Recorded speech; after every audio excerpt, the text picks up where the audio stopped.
नमस्कार दोस्तों, पीडब्ल्यू ज्ञान कोश पर एक बार फिर से आपका बहुत बहुत स्वागत है। दोस्तों, एक सवाल है मेरा आपसे कि हमारे देश की स्टील फ्रेम बोले जाने वाली ऑल इंडिया सर्विसेज क्या स्टेट्स के लिए एक बोझ बन सकती है?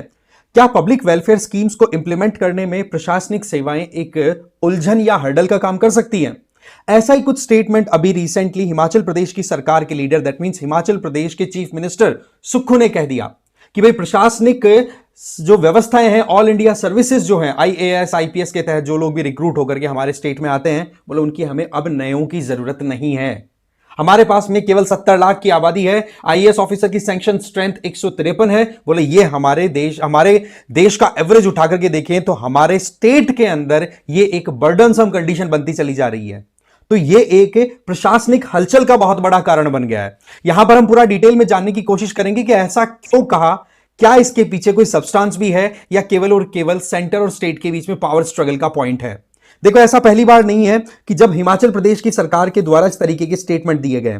पहले भी शांता कुमार जब चीफ मिनिस्टर थे, उन्होंने कहा था कि भाई हम आईएएस और आईपीएस ऑफिसर की न्यू रिक्रूटमेंट हमारे स्टेट के अंदर नहीं करेंगे, क्योंकि हमारी पॉपुलेशन है कम और नंबर ऑफ ऑफिसर्स ज्यादा होने की वजह से कहीं ना कहीं फाइनेंशियल बर्डन आता है और उसकी वजह से बोला हम पब्लिक वेलफेयर स्कीम्स को प्रॉपर्ली इंप्लीमेंट नहीं कर सकते। बट उस टाइम पर तो देखो, ब्यूरोक्रेसी ने जबरदस्त लॉबिंग की थी, बहुत प्रेशर क्रिएट किया। अल्टीमेटली शांता कुमार जी का जो स्टेटमेंट था उसको उन्होंने ले लिया, दोबारा रिवॉक कर लिया कि चलो ठीक है, गलती से हो गया था। अब यहां पर हिमाचल प्रदेश की सरकार ने, सुक्खू सरकार ने ऐसा ही कुछ अगेन स्टेटमेंट दे दिया है, जिसमें साफ साफ ये बोला कि देखो 70 लाख की पॉपुलेशन पे 150 आईएएस ऑफिसर, हाँ इसी तरीके से आईपीएस ऑफिसर और जो इंडियन फॉरेस्ट सर्विसेज के अंदर में 125 के लगभग 115 के लगभग आईएफएस ऑफिसर्स हमारे यहां पर सैंक्शनड है। तो ऐसे में बोला हमारे पास में जो रेवेन्यू आता है वो इनकी सैलरी, इनकी पेंशन देने में ही हमारा निकल जाता है। तो बोला हमें नहीं चाहिए। अब हम 2025 में न्यू रिक्रूटमेंट्स के अंदर गवर्नमेंट ऑफ इंडिया को हमने लेटर लिख के दे दिया है कि अब नया जो आपका नोटिफिकेशन रिलीज हुआ है 2025 का, इसमें हमारे स्टेट को ध्यान में रखते हुए आप लोग आईएएस का रिक्रूटमेंट ना करें। तो यह अपने आप में बड़ी कंसर्निंग बात है कि क्या वाकई में ब्यूरोक्रेसी एक बर्डन का काम करती है। भाई सीधी सी बात है ना कि एक स्टेट में हम देखते हैं कि पॉलिसी मेकिंग से लेकर पॉलिसी एग्जीक्यूशन, फीडबैक लेना, प्रॉपर इंप्लीमेंटेशन, वो सारी चीजें जब ब्यूरोक्रेट्स कर ही रहे हैं तो यहां पर क्या प्रॉब्लम आई। तो इनका तो मेन मामला जो था वो सारा का सारा आकर के जो दिखाई पड़ रहा है वो अटक रहा है फाइनेंसेस पे। और अभी रिसेंट 2024 में कुछ इसी तरीके की रिपोर्ट्स भी आई थी, जिनके चलते साफ साफ दिखाई पड़ रहा था कि हिमाचल प्रदेश का जो पॉकेट है ना, हिमाचल प्रदेश सरकार की जो कहते ना कि जितने फंड्स हैं वो खाली होते हुए दिखाई पड़ रहे हैं। स्टेट पर ज्यादा भी नहीं तो बताया जा रहा है अभी के टाइम पे 94,000 करोड़ रुपए का कर्जा है। और ये जो चीज है ना, ये गवर्नमेंट के फिस्कल स्पेस को रिड्यूस करती है, जिसके चलते गवर्नमेंट अपनी मनचाही स्कीम्स को इंप्लीमेंट प्रॉपर्ली नहीं कर पाती। और रही सही में यहां पर सेंट्रल गवर्नमेंट ने भी चाबियां थोड़ी सी टाइट कर रखी है हिमाचल सरकार की। ये देखो, सितंबर की रिपोर्ट आई थी कि एक तो क्या है कि स्टेट गवर्नमेंट्स में वोटों को लेकर के इतना ज्यादा फ्रीबीज बांट दिए जाते हैं जिसकी हद नहीं है। और इस मामले में कोई भी पार्टी पीछे नहीं है, चाहे बीजेपी हो, कांग्रेस हो, आम आदमी पार्टी हो, XYZ, कोई भी लंबे लिस्ट बना लो आप। अब आप यहां पर देखो कि स्टेट गवर्नमेंट ने चुनाव के टाइम पर, ये जो सुक्खू सरकार है ना, इसके द्वारा ऐसे अनाउंसमेंट किए गए थे कि हम अगर सरकार में आ गए तो महिलाओं को ज्यादा भी नहीं तो 1500 रुपए मंथली दे दिया करेंगे। भाई 5 लाख महिलाओं को 1500 रुपए मंथली फ्री में उनके अकाउंट में ट्रांसफर, जिसका अकाउंट पे लोड कितना आ रहा है, 800 करोड़ रुपए का। सिमिलरली जो ओल्ड पेंशन स्कीम है, जिसमें यह था कि भाई आप अपनी सैलरी से पैसे ना कटाओ, आप अपनी सैलरी पूरी लीजिए गवर्नमेंट सर्वेंट, और रिटायरमेंट के बाद में जो भी आपकी पेंशन बनती है वो गवर्नमेंट ही अफोर्ड करेगी। तो इसका मतलब क्या हुआ, आने वाली जनरेशन के ऊपर आपने बर्डन डाल दिया। वो चीज इंप्लीमेंट करने के चक्कर में आप खुद देख लेते हैं कि हिमाचल सरकार के द्वारा 1,36,000 एम्प्लॉइज को बेनिफिट दिया गया, जिसकी वजह से एक साल में 1,000 करोड़ रुपए तक का बर्डन आ गया सरकार पे। ये जो चीजें है ना, इन चीजों ने पूरा बंटा ढार कर रखा है हिमाचल सिस्टम का। इसके पीछे एक सिंपल सा मैं पॉइंट बताना चाहूंगा कि वहां पर टॉयलेट शीट्स और इनको लेकर के बड़ी पॉलिटिक्स हुई थी कि हिमाचल सरकार के द्वारा टॉयलेट शीट्स के ऊपर भी टैक्स राइज कर दिया, क्योंकि गवर्नमेंट के पास में रेवेन्यू कलेक्शन ही नहीं आ रहा जितना कि उनका रेवेन्यू खर्चा है। क्योंकि जो सैलरीज देनी है, पेंशन देनी है, इनमें कुछ इंफ्रास्ट्रक्चर तो क्रिएट होता नहीं है, इस वजह से इसको रेवेन्यू एक्सपेंडिचर में डाला हुआ है। रेवेन्यू एक्सपेंडिचर जो होता है ना, वो गया तो गया, कुछ नहीं आता उसके अंदर रिटर्न में, राइट। हाँ, वो बात सही है कि देश के अंदर डिमांड जो बनती है, हम जो भी खर्चे करते हैं हमारे घरों के अंदर या मार्केट जाकर के, तो वो सारी चीजें मोर और लेस रेवेन्यू एक्सपेंडिचर की वजह से पॉसिबल है। बट ओवरऑल अगर देखें तो 1 रुपया रेवेन्यू एक्सपेंडिचर होता है तो उसके कंपैरिजन में कैपिटल एक्सपेंडिचर ज्यादा रिटर्न देता है आपको, समझ गए। तो ये जो चीजें है ना, ये स्टेट गवर्नमेंट्स को बहुत बुरे तरीके से खोखला कर चुकी हैं। और अभी देखा जाए तो रिसेंट टाइम में 2024 में 2 महीनों तक मिनिस्टर्स की सैलरी को पोस्टपोन कर दिया। गवर्नमेंट ने ऑलरेडी जो बिजली के बिल पर सब्सिडी देनी स्टार्ट की थी वो बंद कर दी जुलाई में।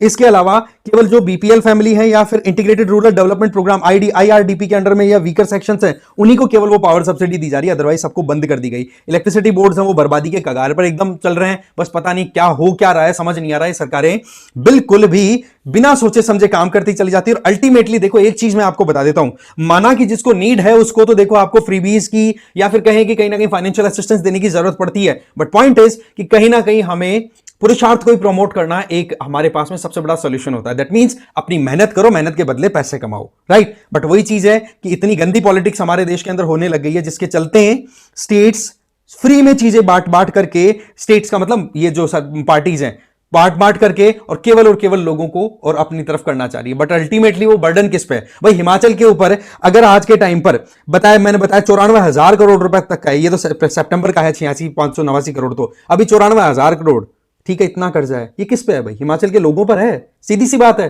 पे कौन करेगा? हिमाचल के लोग टैक्स पे करके करेंगे, या फिर सेंट्रल गवर्नमेंट की तरफ से थोड़ी बहुत सपोर्ट मिल जाएगी। बट सेंट्रल गवर्नमेंट ने तो वैसे लिमिट्स लगा रखी है। क्यों? क्योंकि एक स्टेट का अगर फिस्कल सिस्टम बिगड़ता है, और वो भी यहां पर ऑपोजिशन पार्टी का और रूल है वहां पे, तो ये और मामला बड़ा बिगड़ा हुआ है। वहां पर क्या हो रहा है कि जितना स्टेट की जीडीपी उसके कंपेरिजन में 5% तक इजीली बोरो कर सकते हैं जीडीपी के कंपेरिजन में एक स्टेट जो है, और उसके लिए फिर सेंट्रल गवर्नमेंट से आपको अप्रूवल लेना पड़ता है। तो पहले हिमाचल जो था वो अपनी जीडीपी का 5% तक आराम से बोरो कर सकता था, बट अब प्रॉब्लम क्या आ रही है कि वो 3.5% पे पैक कर दिया उनको। कहने का मतलब पहले 14,500 करोड़ तक उधार ले सकते थे, अब केवल 9,000 करोड़ ही उधार ले सकते हैं। तो इस वजह से लोन फैसिलिटी भी इनके पास में बची नहीं है। तो एक तो देखो सच्चाई क्या है कि यहां पर फाइनेंशियल प्रूडेंस नहीं फॉलो की जा रही है। फिर बात आती है सेंटर स्टेट रिलेशंस की। देखो जब भी हम इन रिलेशनशिप की बात करें, कोऑपरेटिव फेडरलिज्म की बात करें, तो सेंटर और स्टेट दोनों साथ मिलकर काम करें, ये हर कोई बात करता है। बट सच्चाई हमें पता है कि सेंट्रल गवर्नमेंट की तरफ से कुछ ऐसे इंडिविजुअल्स या कुछ ऐसे ऑफिसर्स को अपॉइंट किया जाता है स्टेट लेवल पे, जो कि मोर और लेस सेंट्रल गवर्नमेंट के लिए ज्यादा काम करते हैं बजाय कि स्टेट के। और इसी लाइन के अंदर आपको एक तो नाम दिखेगा गवर्नर स्टेट के, और एक ऑल इंडिया सर्विसेज में जो काम करने वाले लोग होते हैं, फॉर एग्जाम्पल आईएएस, आईपीएस और इंडियन फॉरेस्ट सर्विसेज के लोग जो है आईएफएस वो। तो ऐसे में स्टेट्स जो है वो ये चाहते हैं कि भाई हमारे यहां पर जो लोग काम कर रहे हैं वो हमारी सुने, ना कि सेंट्रल गवर्नमेंट की। जबकि ऑल इंडिया सर्विसेज अल्टीमेट जो रिस्पॉन्सिबिलिटी रखते हैं, क्योंकि अपॉइंटमेंट कौन दे रहा है भाई? President of India. तो ऐसी परिस्थितियों में स्टेट्स है ना, वो एक तरीके से ऑल इंडिया सर्विसेज से अपना पीछा छुड़ाने की कोशिश कर रहे हैं। बट अगेन यहां पर हमें समझना होगा कि ऑल इंडिया सर्विसेज को बहुत सोच समझ के बनाया गया था। यहां पर स्टेट्स को एक्स्ट्रा ऑटोनॉमी, अब कहे ना कि बहुत ही ज्यादा ऑटोनॉमी देना भी कहीं ना कहीं यूनियन ऑफ इंडिया के लिए खतरा साबित हो सकता है, क्योंकि हमने बड़ी मुश्किलों से देश को इकट्ठा करके और फिर बाद में इतना बड़ा देश बनाया जो इतने समय से कंटिन्यू करता आ रहा है। यहां पर आपके दिमाग में भी आता है, हम पढ़ते भी हैं, कॉन्स्टिट्यूशन में भी कई बार देख लिया कि हमारे यहां पर स्टेट्स को इतनी ऑटोनॉमी नहीं दे रखी जितनी की यूएसए में दे रखी है। भाई अगर स्टेट्स को ज्यादा ऑटोनॉमी दे दे तो बहुत सारे स्टेट्स रेडी हैं इंडिया से बाहर निकलने के लिए एनी टाइम। तो ऐसी परिस्थितियों में सेंट्रल गवर्नमेंट को भी अपनी पकड़ बनानी है। बट अगेन डिसेंट्रलाइजेशन भी एक भाई कहते ना कि एक टूल होता है भाई, कहीं ना कहीं स्टेट्स को वहां पर अपनी ऑटोनॉमी मेंटेन करते हुए काम करने का भी पूरा अधिकार होना चाहिए।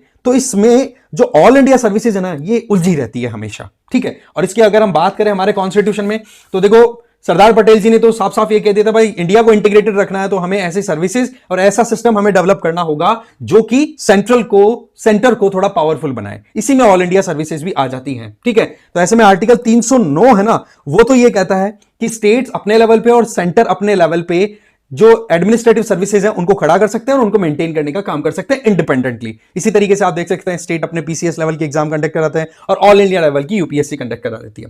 फिर आर्टिकल 312 है, उसमें ऑल इंडिया सर्विसेज का प्रोविजन दिया हुआ है जो ऑलरेडी हम अच्छे से समझ चुके हैं। अब प्रॉब्लम यह आती है कि इशू क्या है? इशू मैंने बताया आपको, इशू है मिसट्रस्ट का। यहां पर जो विश्वास है ना वो डिक्लाइन करता चला जा रहा है। सबसे बड़ी प्रॉब्लम तो क्या है कि जब ऑपोजिशन रूलिंग स्टेट होता है तब ज्यादा प्रॉब्लम्स आ जाती है। और वैसे देखा जाए तो एडमिनिस्ट्रेशन को लेकर के हिमाचल प्रदेश में हमने प्रीवियसली एक वीडियो डिस्कस किया है, ध्यान हो तो, कि एक आईपीएस ऑफिसर है इल्मा अफरोज, राइट। वो अपने लेवल पे अच्छा काम कर रही थी, माइनिंग का जो भी इलीगल काम हो रहा था उसको कंटेन करने का काम कर रही थी, बट पता पड़ता है कि उनको फिर बाद में उन्हीं के अगेंस्ट में पॉलिटिकल एक पूरा नेक्सस क्रिएट होता है। वो तो हिमाचल प्रदेश हाईकोर्ट की गनीमत है कि उन्होंने सीधा इंटरवीन कर लिया और वहां पर पीआईएल गई लोगों की तरफ से कि भाई आप इस तरीके से पॉलिटिकल विल या पॉलिटिकल रिक्वायरमेंट्स को पूरा करने में अपनी जेब भरने के चक्कर में आप कितना ज्यादा ब्यूरोक्रेट्स का एक्सप्लॉइटेशन करोगे, तब जाकर के वो थोड़ा सा मामला रुका है। अदरवाइज वहां पर फिर सारी की सारी वो चीज और एक्सपोज हुई थी। ठीक है, वो चीज हमने ऑलरेडी देख ली है। बट यहां पर हमें देखना होगा कि अगर हम एवरेज निकालें ना पूरे देश का, तो आपको दिखाई पड़ेगा कि 2 लाख लोगों पर एक आईएएस ऑफिसर हमारे यहां पे काम करता है, जिसमें सबसे ज्यादा आईएएस ऑफिसर आपको उत्तर प्रदेश में, फिर आपको मध्य प्रदेश में, इसके अलावा महाराष्ट्र में यहां पर देखने को मिल जाएंगे। और हिमाचल प्रदेश में टोटल सैंक्शन स्ट्रेंथ तो 153 है, बट काम कर रहे हैं 122 के लगभग। इसका मतलब कि वहां पर भी आप मोटा मोटा एवरेज निकालें, ठीक है, तो आप देखेंगे कि 70,000 के लगभग इंडिविजुअल्स के ऊपर, 70 के 60,000 इंडिविजुअल्स के ऊपर आपको एक आईएएस ऑफिसर देखने को मिल जाएगा।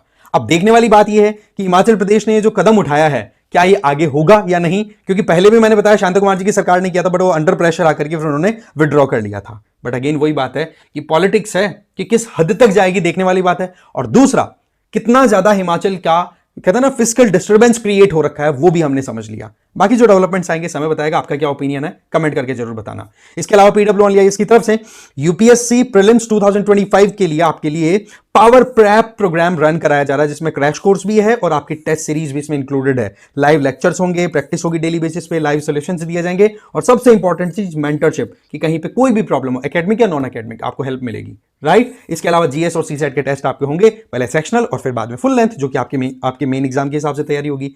यह आपका कोर्स रहेगा 8,000 का। अब मान लो कि केवल आप टेस्ट सीरीज ज्वाइन करना चाहते हैं, जिसमें आपको प्रैक्टिस भी होगी, जीएस और सीसेट के आपके सेक्शनल और फुल लेंथ टेस्ट और मेंटरशिप, इन तीनों चीजों को एक्सेस करना चाहते हैं, चाहे फिर वो ऑनलाइन या ऑफलाइन मोड हो, चाहे आपका इंग्लिश या हिंदी कोई भी मीडियम हो, आप इसे ज्वाइन कर सकते हैं। मतलब टेस्ट सीरीज के लिए भी आपका ऑप्शन अवेलेबल है। इसके अलावा आप मुझे फॉलो कर सकते हैं टेलीग्राम पर, इस क्यूआर कोड को स्कैन करके। मेरा नाम है रजनीकांत लाटा। ठीक है, तो इस वीडियो में इतना था। Thank you very much.